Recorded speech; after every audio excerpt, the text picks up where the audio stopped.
A unique shark claims Puget Sound as home. Growing some needed food in East Tacoma. And a haunted farmer's market stakes out South Tacoma. These stories and more on Tacoma Report.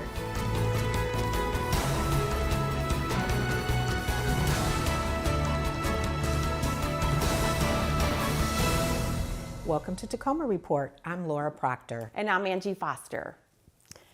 Tacoma students are heading back to school with classes starting back up on September 9th. Many will be walking, biking, and scooting to class, so it's important for drivers to slow down and stay alert. Remember, speed limits are 20 miles per hour in all school zones when lights are flashing and on all residential streets at all times. For those living in the walk zone, consider walking or biking to school or parking a few blocks away to avoid the traffic.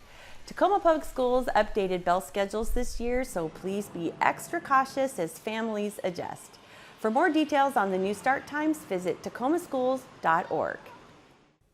In the heart of Tacoma's East Side, where the challenges of food insecurity and health disparities cast a shadow, a vibrant community garden is blossoming with hope and transformation.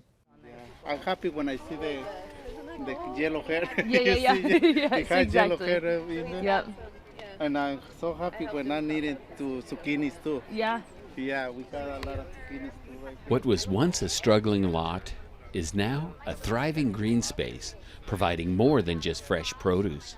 It's a garden that's nourishing the bodies and spirits of an entire neighborhood. Well, I kind of view what has happened in these gardens as to what these gardens are going to do within the community. You guys, through these gardens, are sowing seeds into this community. And when families have an opportunity to pick this food and share this food, they are then sowing seeds in the community, and this community is growing. The recent ribbon cutting marks a significant milestone for the neighbors around the East Tacoma Community Garden, and it's designed to support healthy living and provide a space where community members can learn about gardening, build stronger, safer communities by connecting people to each other and their local food system. This project is made possible through the generous support of Tacoma Pierce County Health Department, the Eastside Family Resource Center, and Coordinated Care. Well, we're particularly proud of this project because this was identified by this community as a community need. And Coordinated Care, we were happy to step in and really help support the funding to build this community garden for the community here on the east side of Tacoma. The garden is a testament to what can be achieved when we work hand in hand, nurturing not just plants, but also the bonds that connect us all. We would like to replicate this in other places. Yes, Because I talked with Metro Parks, Tacoma, and I explained to them, hey guys, you have hundreds of parks. If we replicate this model, it will be a success, join families together, create a good, strong communities. Yes. And the key point for this is to be, is not the technical issues, is not important. No. The most important is to be human being and make a connection with people that, our neighbors, you know, every people here. So This garden is more than just rows of vegetables. It's a symbol of resilience, a place where neighbors come together to cultivate not only food, but also a stronger, healthier community. For Tacoma Report, I'm Mike Ziak. Administrative offices at the City of Tacoma will close Monday, September 2nd in observance of Labor Day. However, the Tacoma Transfer and Recovery Center on South Mullen Street will remain open on that day from 8 a.m. to 6 p.m. and scheduled garbage, recycling, and yard food waste pickups will not be affected. For additional information, check out the city's website. This fall, the city's community tree program, in partnership with the Tacoma Tree Foundation, will enhance the Lincoln International District through the Green Blocks Initiative. Residents in the designated project area of Lincoln can sign up to receive free trees for their right-of-way, along with other supporting services. Tree requests, including tree delivery and optional planting assistance, are open now until September 16th. To find out more, including eligibility requirements and ways to volunteer, visit the Tacoma Tree Foundation site. After the break, the American Heart Association will be here. And later, we'll find out what's in our water. We'll explain Don't go away. The American Heart Association is one of the leaders impacting the lives of others on ending heart disease and stroke. September 28th will be the Tacoma Heart and Stroke Walk, which is an event helping to raise funds for all aspects of heart health. With me today is Jen Massar of the American Heart Association Washington to fill us in with details on the event. Jen, welcome to the show. Thank you. Thank you for having me. Did I pronounce your last name correctly? You did. Awesome. Okay. Wonderful. Thank you for that. So Jen, again, thanks for being here.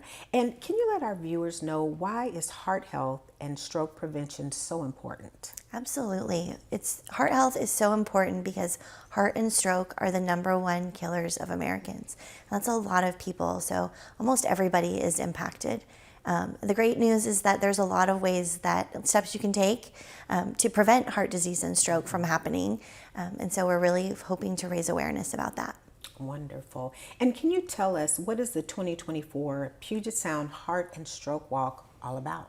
It's all about celebrating the survivors and also raising that awareness about the prevention and getting out there and doing taking a walk and getting physically active and getting your heart pumping for a good cause. This is raising funds to support the American Heart Association's mission, and so we're really excited to have so many people coming out to support and raise awareness with us. Wonderful. And can you just elaborate a little bit, Jen, on how the event helps with, for example, fundraiser, awareness, encouraging, activity?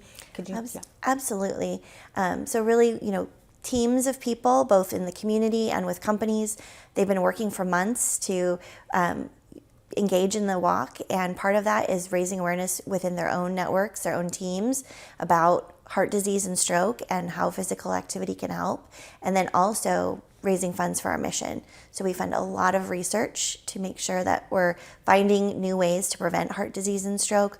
We're training people in CPR, and we're also getting out into the community to raise awareness and do education. Okay. And can you let our viewers know what people will expect on September 28th at Cheney Stadium?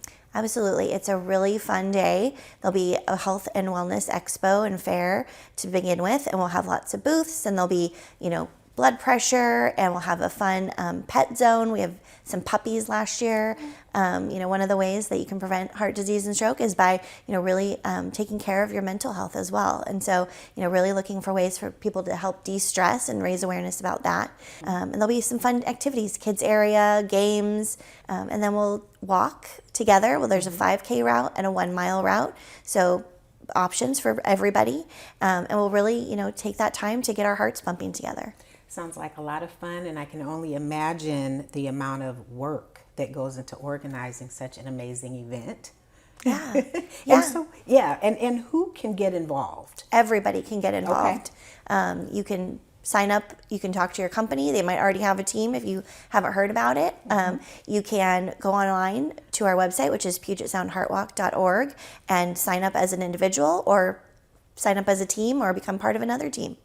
And that is also exciting as well, because I just shared with you and Valerie that I recently signed up, so I'm looking forward to participating as well. Yes, we're so excited to have you. Yes, thank you so much. And again, we appreciate you coming on the show today. And, just to say, give a big thank you for not just the Heart Walk, but everything that your organization does year round in providing education on heart health. Thank you. Thank you so much, and we look forward to having you back on the show. Wonderful. All right. Thank you, Jen.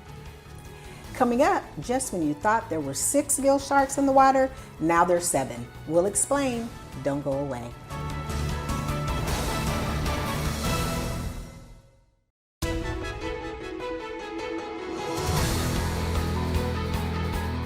Welcome back to Tacoma Report.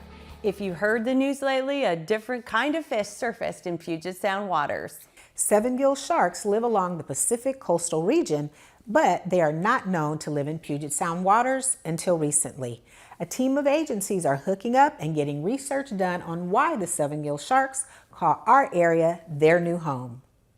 Lurking beneath our waters is an apex predator, the 7 gill shark, that's making international news on its discovery in the South Puget Sound.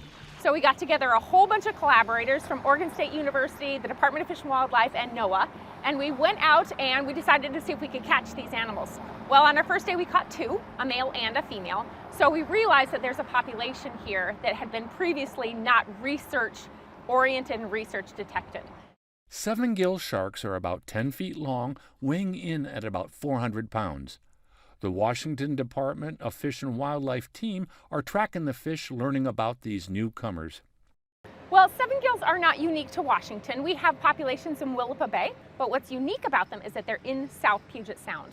And we didn't know why they're in South Puget Sound, and we don't really know. But now that we're starting to get some of our tracking data in, we're trying to figure out how they're using South Puget Sound, what they're doing down here, and what they're eating. 7 gills are caught and tracked with high-tech equipment. When researchers hear that hammering sound, it means a shark is nearby. They're in the shallow inlets down in the very south. And we are really unsure why, but some of the anecdotal information is that they're probably following a food source.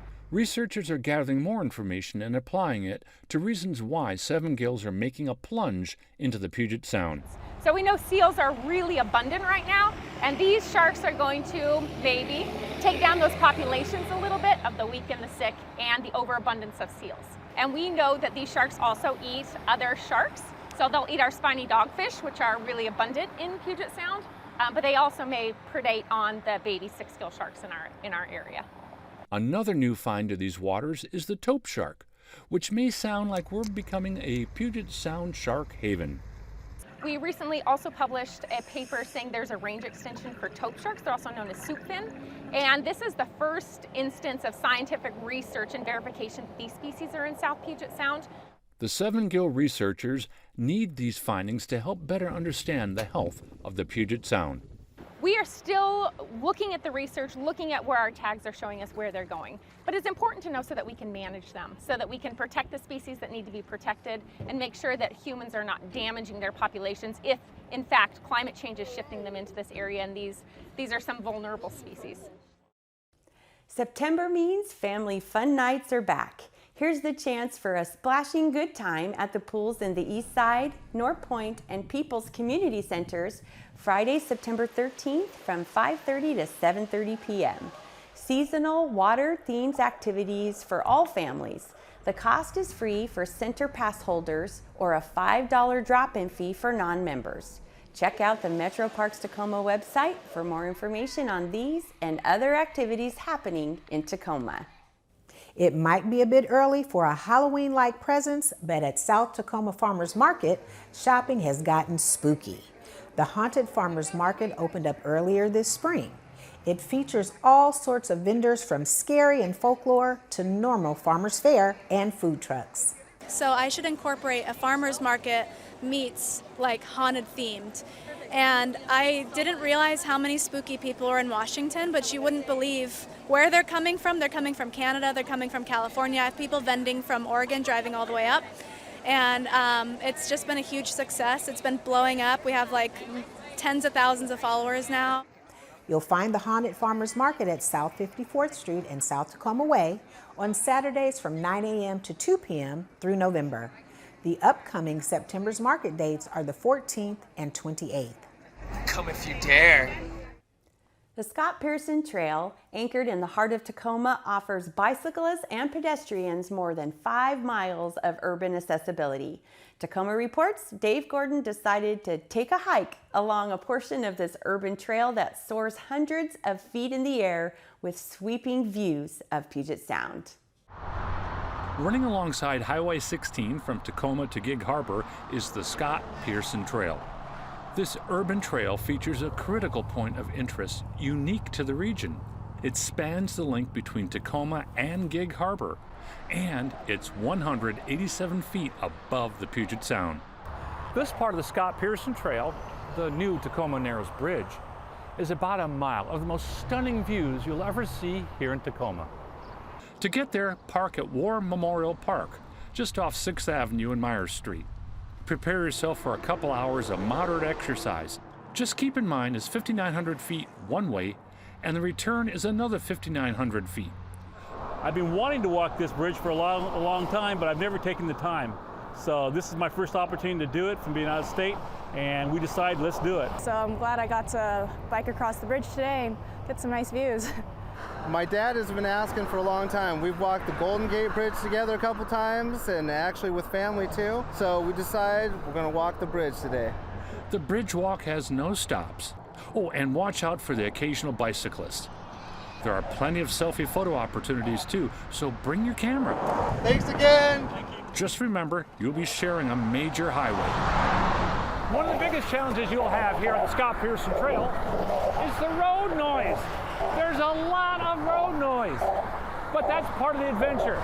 For Tacoma Report, I'm Dave Gordon. That wraps up this edition of Tacoma Report. A great way to find out about the services the City of Tacoma has to offer is by going to cityoftacoma.org. We leave you now with a fisheye view on Puget Sound waters. I'm Angie Foster. Gliding through the sounds brings a tranquil perspective of sea and land. Enjoy the ride. I'm Laura Proctor. Thanks for watching.